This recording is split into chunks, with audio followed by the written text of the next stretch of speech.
Hi, this is Ken and Michelle Bass. And you're listening to the Resilient Parenting Podcast.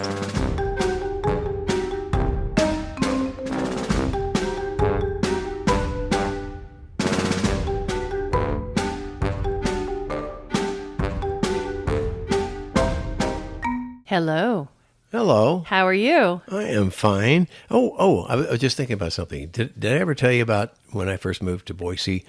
I took the Boise tour train. Have you ever been on the Boise tour train? Yes. Remember that? Yes. Oh my goodness. What happened to it? Well, I don't think they have that anymore. Now they have like a trolley or something. But the Boise tour train was like a little train, little cars. You got to ride in these open cars. You had somebody driving this whole thing. They were red.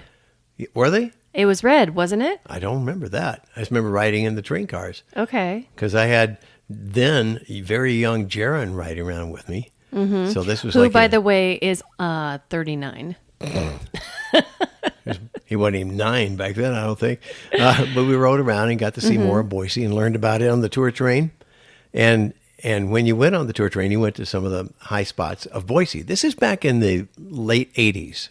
So there weren't as many high spots, right? Mm-hmm. And I do remember that the tour train director would tell you different stories about places where you went. If we're riding along, we were going right down Capitol Boulevard near the Boise Art Museum, that area. Mm-hmm. Okay. And the tour train director said, "Do you know what building in Boise is the tallest building?" And all of us new to Boise were trying to think, what is it? And we gave up, and the tour director said, "It's the library. The Boise Public Library." Oh, really? That's the tallest building? And he said, "Yeah, it has the most stories." Oh. That was a long way to get to that, but it's kind of setting us up for what we're talking about today on our podcast. Oh, I didn't even see that one coming. Oh, okay, one for me. We're going to go to the library in just a minute.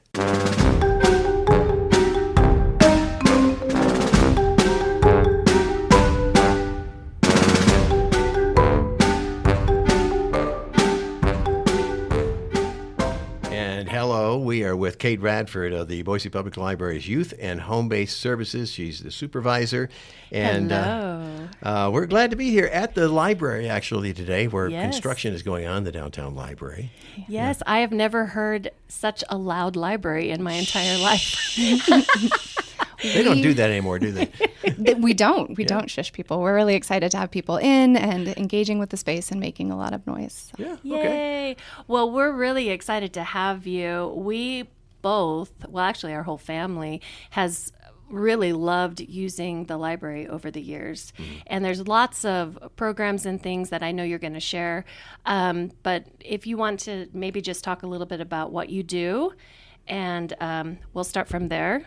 Yeah, absolutely. I feel like I have one of the luckiest jobs in the library because I get to work with some of our youngest users and some of our oldest users. Oh. So I support our youth services team at our downtown location and sort of all of the kids and family and caregiver and parent programs. And then I also work with our Homebase Services team who supports seniors and people who can't get to the library in continuing to access library materials. And I think we should mention we're at the Boise Public Library, and there are libraries all over the state of Idaho and all across the nation.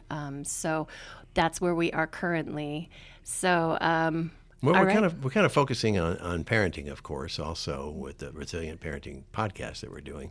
So I know you play into this very well, as you were mentioning, working with families, both seniors and kids and everything. So why don't we go off in that angle a little bit about the parenting angle? Yeah, absolutely. And I think one of the things, while we are here at our downtown Boise library location, much of what we're talking about will be true for public libraries across the state, public libraries across the country. So I think anytime people have a question about, like, does my library provide this resource? Probably. And librarians love more than almost anything else getting questions. So definitely ask that question wherever you are. I didn't know that. So there you go. Yes, yeah. And we'll have some links in the show notes to maybe help you with that search. Yep. And we'll include some stuff about some of the resources offered by the Idaho Commission for Libraries, which is our state library. Other libraries often call it like the Montana State Library. So depending on which state you're in, you'll look for different things, but they provide a ton of great resources for parenting and caregiving tips and early literacy. So one of the things we talk a lot about in libraries is building those skills in fun and engaging ways that help all ages of children from birth through like when they graduate. Or even my age. Even your age, yes. How old is that kid? Just kidding. Just a big kid. Just a big kid. That I will attest to. Okay. Yes, I will. We like all ages Confirm. of kids here. Yes. Yeah. And building those skills and finding enjoyment in all of the ways that you can access reading and libraries and literacy. So one of the things that I think is important to call out is how library staff are continuing to research and learn new things, and we're sharing information with librarians across the country and across the state.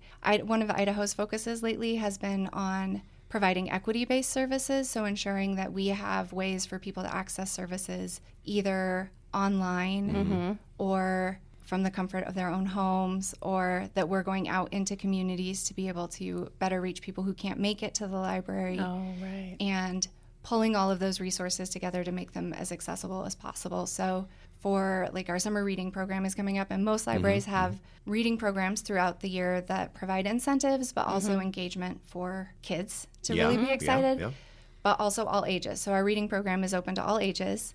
And it's free. It's free. And our focus has really been on building home libraries. We know that kids having immediate fingertip access to books is one of the most successful ways for them to engage with literacy and practice those skills throughout their life, which impacts all of their other educational things throughout the rest of their school careers and later into life, that enjoyment piece. Right. We know that reading brings a lot of community to folks and gives people ways to engage, and that's another one of the things that libraries are focusing on, is making sure there's community. So for parents and caregivers, that means we offer programs where other parents and caregivers can meet, and like you can find people going through similar things to what you're going through, or who have kids who have similar interests, or any of those things. And those programs are provided. We have sort of multiple subsets. So there's the early literacy piece for like 0 through 5-ish as they're getting ready for school.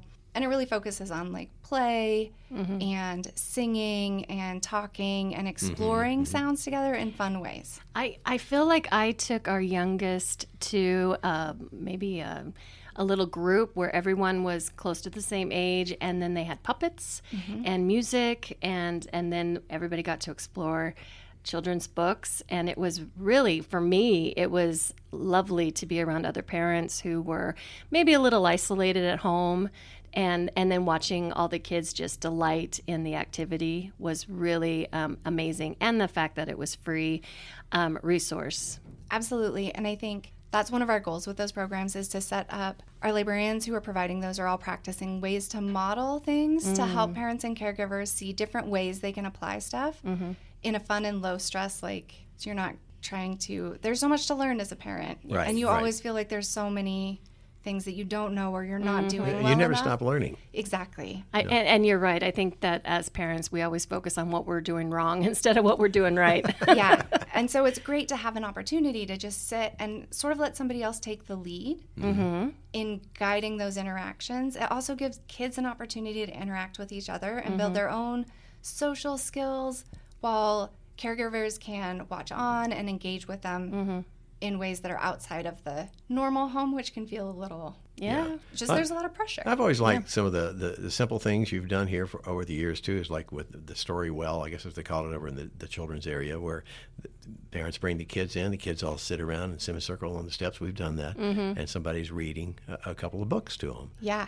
I am thrilled to say that we've nearly almost always outgrown the story well. So most of our programs are taking place in our bigger Hayes auditorium. Oh, wow. That's a big room. Yeah. So we've shifted that story well to be a place for caregivers to engage with their kids. There's also a ton of spaces set up for kids and caregivers to interact. There's usually different play and engagement activities that are designed around different ages of kids' growth so that they can engage with each other. We have a play literacy space that rotates out every 3 weeks or month so right now it's a grocery store, sometimes it's a camping thing, but it lets caregivers engage with kids in play. It lets kids engage with each other in play. So looking back to your play podcast episode, it allows for both that like parallel play as well as some of that interactive play and the learning together. And it gives caregivers a chance to engage with other caregivers. I love this so much. I just feel like, can I borrow someone's kids so I can go to these activities?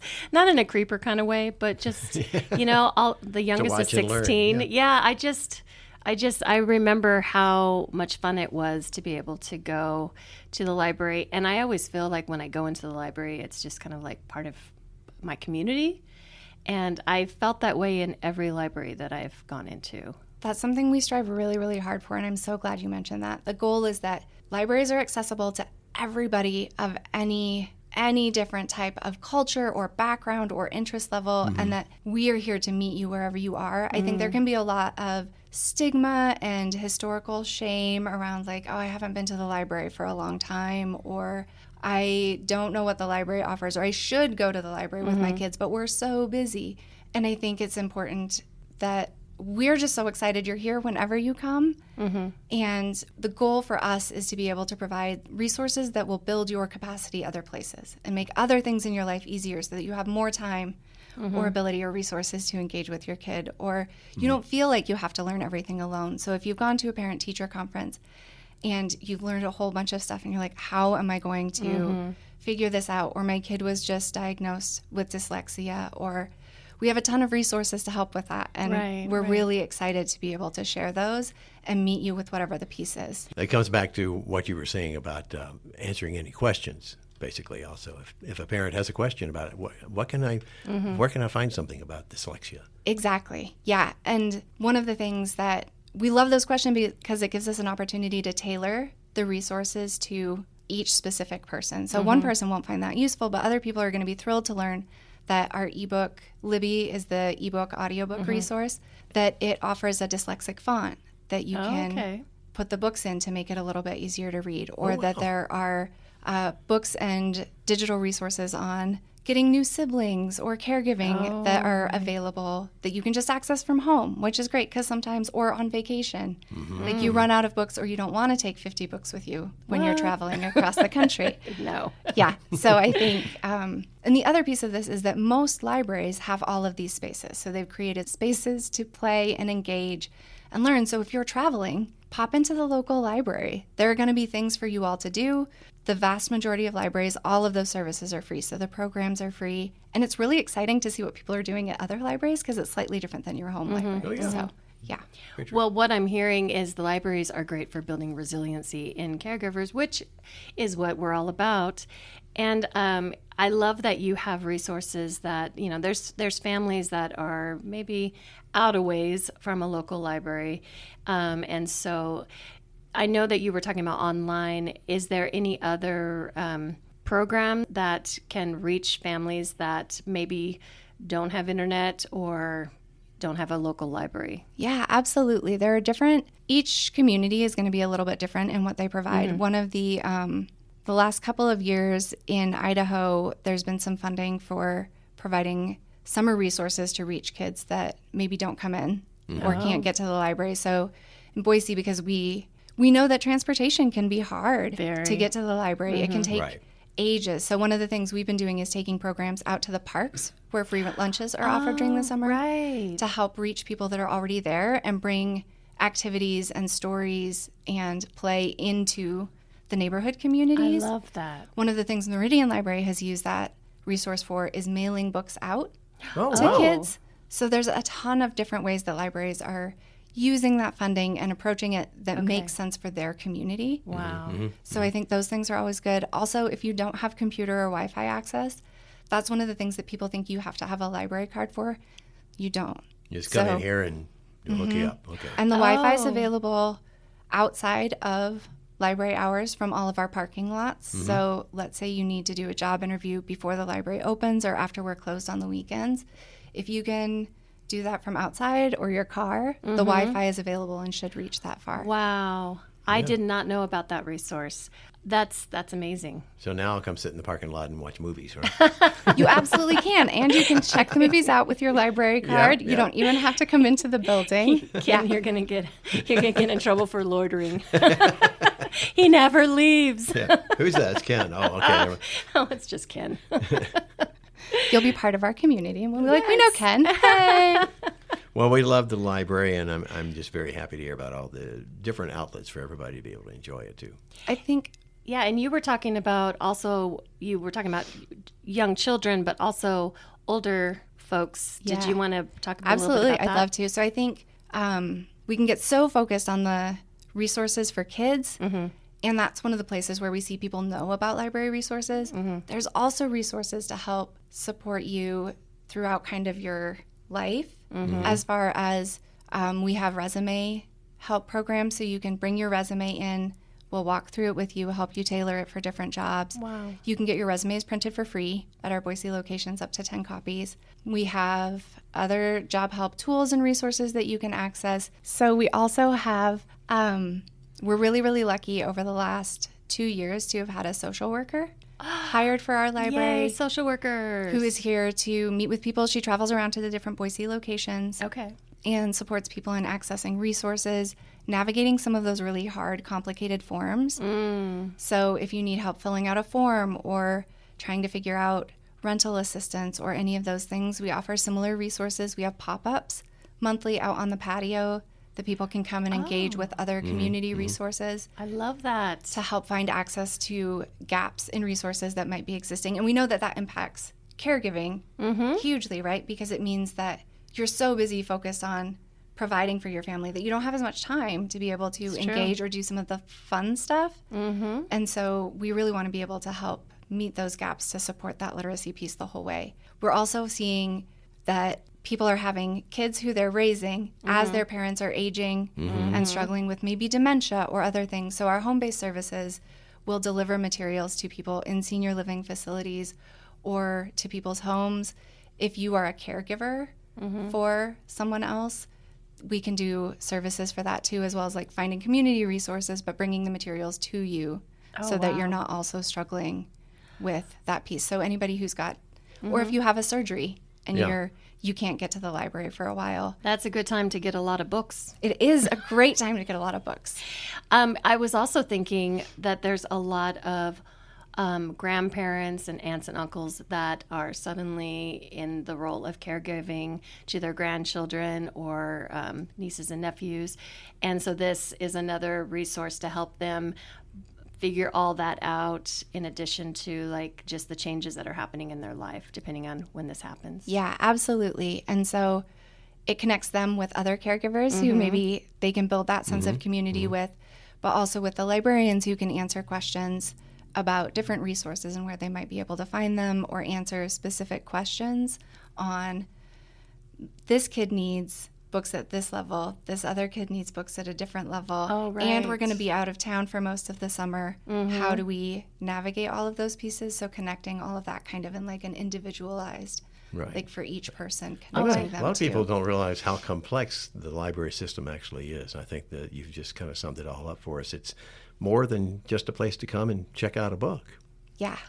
I know it's helped our family because Ken used to buy books, and now yes,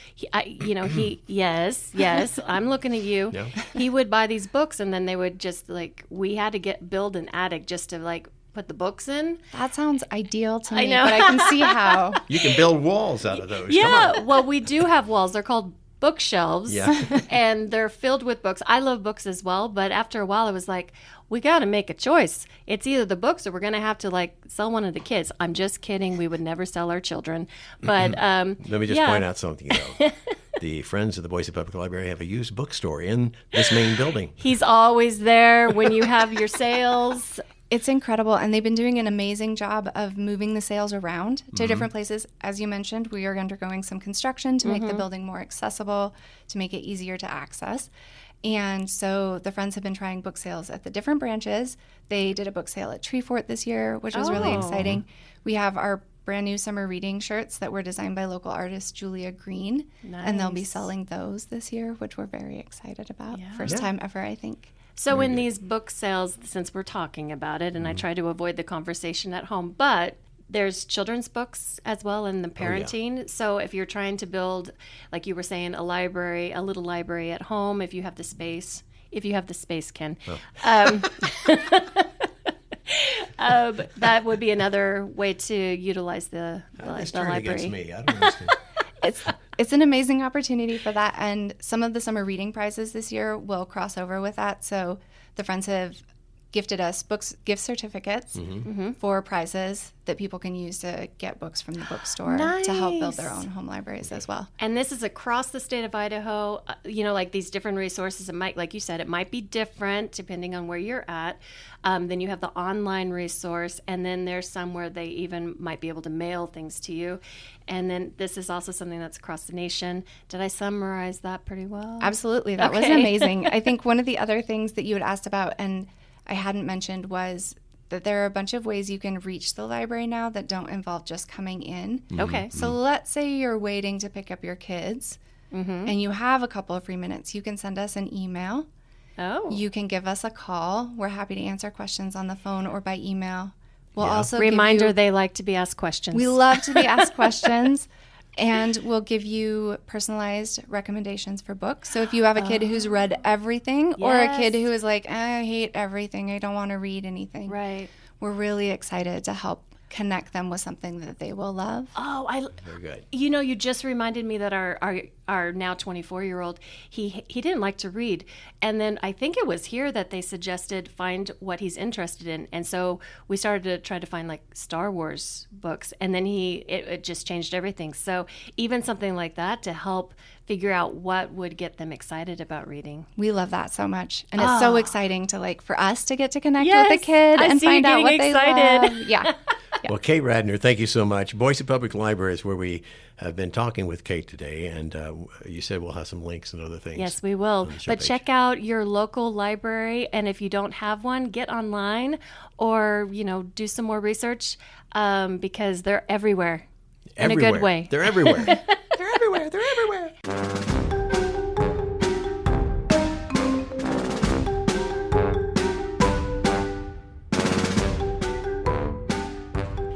This podcast is brought to you by the Idaho Children's Trust Fund.